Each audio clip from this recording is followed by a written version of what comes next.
Bismillahirrahmanirrahim. Assalamualaikum warahmatullahi wabarakatuh. Kami dari mahasiswa Sekolah Tinggi Ilmu Ekonomi Qasim Sukabumi. Video ini dibuat untuk memenuhi salah satu tugas mata kuliah Pendidikan Kewarganegaraan dengan dosen pengampu Ibu Yuyun Yuniarti Yunisi, SPD MPD. Sebelum itu, kami akan memperkenalkan masing-masing anggota dari kelompok kami.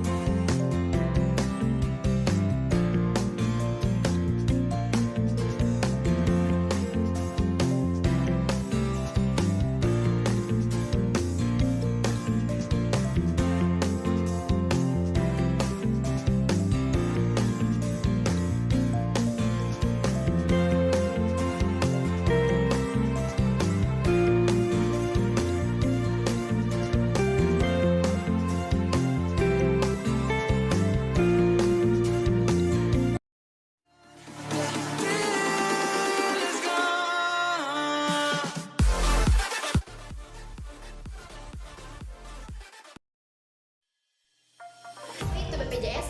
BPJS adalah singkatan dari Badan Penyelenggara Jaminan Sosial, yakni lembaga khusus yang bertugas untuk menyelenggarakan jaminan kesehatan dan ketenagakerjaan bagi masyarakat, PNS, serta pegawai swasta.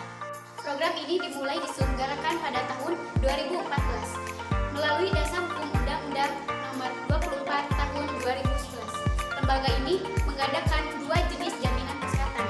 Agar lebih mengetahuinya, penjabaran atas kedua program BPJS sebagai berikut. BPJS Kesehatan seperti telah disinggung di atas tentang salah satu program BPJS adalah asuransi di bidang kesehatan atau biasa disebut Jaminan Kesehatan Nasional atau JKN. JKN memberikan pelayanan kesehatan secara komprehensif melalui rujukan berjenjang bergantung pada indikasi medis pasien. Adapun manfaat yang diberikan oleh keanggotaan BPJS adalah sebagai berikut. Yang pertama, mendapatkan penyuluhan kesehatan mengenai perilaku hidup sehat maupun pengelolaan lingkungan hidup. Yang kedua, hak tiap anak peserta BPJS adalah mendapatkan imunisasi dasar yang meliputi BCG, DPT-HB, campak, dan polio. Yang ketiga, memperoleh layanan KB seperti kontrasepsi, konseling, kandungan, hingga tubektomi dan vasektomi. Yang keempat, pemeriksaan untuk gagal ginjal, kanker, hingga bedah jantung. Besaran iuran BPJS Kesehatan ditentukan menurut kelas, mulai dari kelas 1 yang termahal hingga kelas 3 dengan tarif lebih terjangkau. Pada dasarnya tarif ini berubah-ubah tiap tahun, namun per Januari 2021 minimal Rp114.000. Kelas 3 Rp35 tiap bulannya. Tarif ini telah dipotong oleh subsidi pemerintah sebesar Rp7.000 dari yang seharusnya total nominal adalah Rp42.000.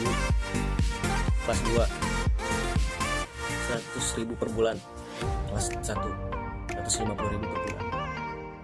Ketenagakerjaan adalah JHT atau jaminan hari tua yang manfaat jaminan hari tuanya berupa uang tunai yang sebesar adalah akumulasi seluruh iuran yang telah dibayarkan ditambahkan dengan hasil pengembangannya.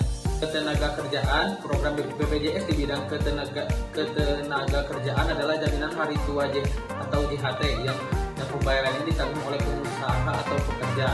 Tujuan JHT yakni memberikan penghargaan ketika karyawan telah pensiun, mengalami cacat, tetap, atau meninggal dunia. Keanggotaannya ditandai dengan kartu peserta dan sostek. Iuran BPJS Ketenagakerjaan adapun besarnya nominal iuran BPJS Ketenagakerjaan adalah sebagai berikut. 1. Bagi pekerja penerima upah nominal yang perlu dibayarkan adalah 2%, sedangkan perusahaan tempatnya bekerja harus membayar 3%. Bagi pekerja bukan penerima upah, besar iuran BPJS adalah 2% dari upah per bulan. 3. Untuk iuran jaminan hari tua BPJS Ketenagakerjaan khusus pekerja migran, maka nominal yang harus dibayarkan adalah Rp50.000 hingga Rp600.000 per bulan. Salah satu program dari BPJS Ketenagakerjaan adalah JHT atau Jaminan Hari Tua yang manfaatnya jaminan hari tuanya berupa uang tunai yang sebesar adalah akumulasi seluruh iuran yang telah dibayarkan ditambahkan dengan hasil pengembangannya. Program Jaminan Hari Tua atau yang disingkat dengan JHT adalah program jangka panjang yang diberikan secara berkala sekaligus sebelum serta memasuki masa pensiun yang dapat diberikan kepada janda atau duda, anak atau ahli waris, peserta yang sah apabila peserta meninggal dunia, dengan peserta yang sudah bekerja dalam singkat 6 bulan di Indonesia dan telah membayar iuran dengan besaran 5,7% upah dengan ketentuan 2,0% upah ditanggung pekerja, 3,7% upah ditanggung oleh pemberi kerja perusahaan. Peserta program JHT terdiri atas dua bagian. Satu, peserta penerima upah yang bekerja dan memberi pekerja selain penyelenggara negara.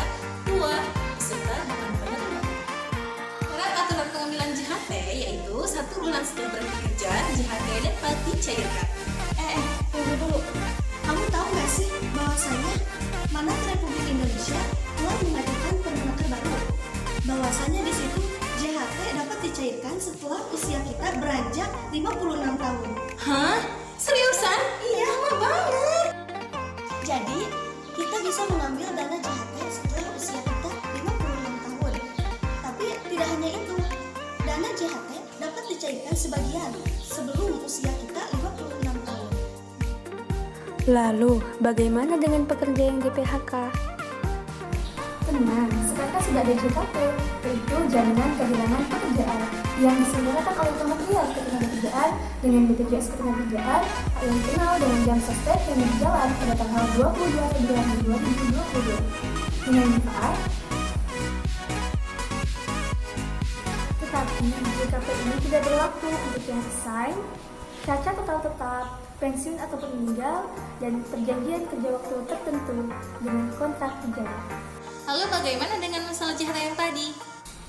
Ibu Ida Fauzia selaku Menakar Ketenagakerjaan beserta dengan pihak yang terkait kembali memaparkan perihal perkembangan revisi aturan syarat pencairan JHT sesuai dengan mandat Presiden Bapak Joko Widodo.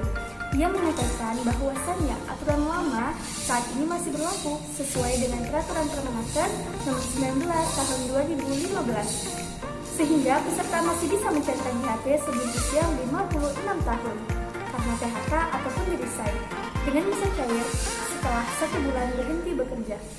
Ketentuan tentang JHT dan revisi permenaker tersebut akan disesuaikan dengan aturan lama dan akan dipermudah seperti